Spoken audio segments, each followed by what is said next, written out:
কার্গিল বিজয় দিবস 2025 26তম বর্ষপূর্তি। নমস্কার, শিলিগুড়ি এক্সপ্রেস আপনাদের সকলকে স্বাগত। আমি ঋতু। আজ 26শে জুলাই 2025 ভারতের ইতিহাসে সাহস, ত্যাগ আর বিজয়ের এক অমর দিন। এই দিনটি শুধুমাত্র এক যুদ্ধের জয় নয়, এই দিনটি হাজারো ভারতীয় জওয়ানের আত্মত্যাগকে সম্মান জানানোর দিন, যারা রক্ত দিয়ে লিখেছে দেশের সীমান্তের প্রতিটি ইঞ্চির নিরাপত্তার ইতিহাস। 1999 সালের মে মাসে পাকিস্তানের সেনাবাহিনী ও সন্ত্রাসবাদীরা এক ষড়যন্ত্র করে চুপে চুপে দখল করে নেয় কার্গিল সেক্টরের বহু উচ্চ পাহাড়ি পোস্ট। তারা বিশ্বাস করেছিল এই দুর্গম এলাকাগুলোতে ভারতীয় সেনাবাহিনী পৌঁছতে পারবে না, কিন্তু তারা ভুল ছিল। Indian army never backs down.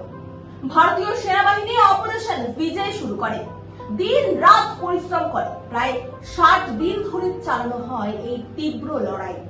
উচ্চতায় ছিল 18,000 ফুট, বায়ুর অক্সিজেন কম, কিন্তু জওয়ানদের মনোবল ছিল পাহাড়ের থেকেও শক্ত। এই যুদ্ধে শহীদ হন প্রায় 527 জন বীর জওয়ান, আহত হন 1300-এরও বেশি সেনা। ক্যাপ্টেন বিক্রম বাত্রা, লেফটেন্যান্ট অনুজ নায়ার, ব্রিগেডিয়ার যোগেন্দর সিং যাদব, মেজর রাজেশ আধানা, এদের মতো অসংখ্য শহীদ জওয়ান ছিলেন এই গৌরব গাথার নায়ক। ক্যাপ্টেন বিক্রম বাত্রা বলেছিলেন, ইয়ে দিল মাঙ্গে মোর।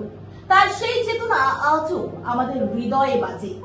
26শে জুলাই 1999 এই দিনেই ভারতীয় সেনা সম্পূর্ণভাবে পুনরুদ্ধার করে কার্গিল এলাকা। ঘোষণা করা হয় অপারেশন বিজয়ের সাফল্য। এই দিনেই লেখা হয় এক অমর বিজয় গাথা, যার গর্বে মাথা উঁচু করে আজও বাঁচে 140 কোটি ভারতবাসী। আজ এই দিনে আমরা কৃতজ্ঞতা জানাই সেই সকল বীর সেনাদের, যারা নিজেদের পরিবার ছেড়ে জীবন ত্যাগ করে আমাদের দিলেন স্বাধীনতা, শান্তি আর সাহস। আমরা কর্নিশ জানাই তাদের পরিবারকেও, যাদের আত্মত্যাগের কারণে আজ আমরা নির্ভয়ে বাঁচতে পারি।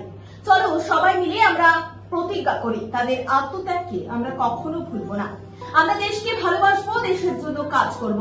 কার্গিলের শহীদরা ছিলেন, আছেন এবং চিরকাল থাকবে আমাদের হৃদয়ে।